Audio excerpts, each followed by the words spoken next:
கோதுமை மாவை போட்டு நல்லா போண்டா எப்படி போடுவோமோ அந்த அளவுக்கு தண்ணி ஊற்றிக்கிட்டு அதில் கொஞ்சோண்டு மிளகாத்தூள் தூளுப்பு போட்டு நல்லா இந்த பதத்துக்கு ஃபஸ்ட்டு கரைச்சி எடுத்துக்கணும்.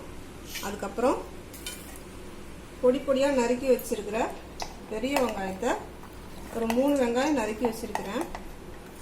இந்த வெங்காயத்தை மாவில் இப்போ கலந்துடணும்.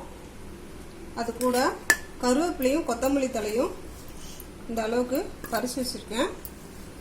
அதையும் சேர்த்து நல்லா மாவில் கலந்துக்கணும். இப்போ மாவு ரெடி ஆயிடுச்சு. இப்போ கடாயில் எண்ணெயை ஊற்றி எண்ணெய் நல்லா சூடான உடனே போண்டாவை நம்ம இப்படி சின்ன சின்னதாக போட வேண்டியது தான்.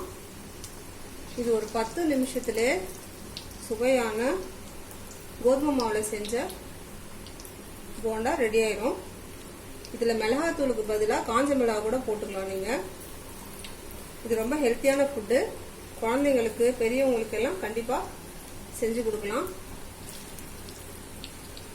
இந்த எண்ணெய் இப்படி பாருங்க, இதாகி வரணும், மேலே பொங்கல் பார்த்தீங்களா.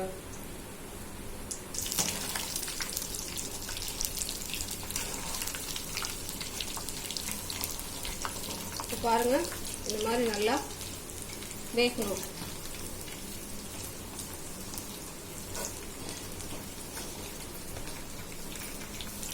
இப்போ பாருங்க, எண்ணெய் நல்லா இதாயிட்டு எப்படி பாருங்க போண்டா அழகா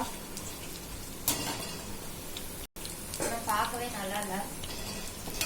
இப்போ பாருங்க போண்டா அழகா வெந்துட்டு இருக்கு. கோதுமை மாவுல செஞ்ச ஒரு ஹெல்த்தியான போண்டாங்க இது. இப்போ போண்டா பாருங்க நல்லா வெந்துச்சு. இந்த மாதிரி ப்ரௌன் கலரா வந்தோடனே போண்டாவை எடுத்து சுவையா பரிமாறிடலாம். சுவையான கோதுமை போண்டா ரெடி ஆயிடுச்சு பார்த்துக்கோங்க. இந்த வீடியோ உங்களுக்கு பிடிச்சிருந்தா லைக் பண்ணுங்க, சப்ஸ்கிரைப் பண்ணுங்க.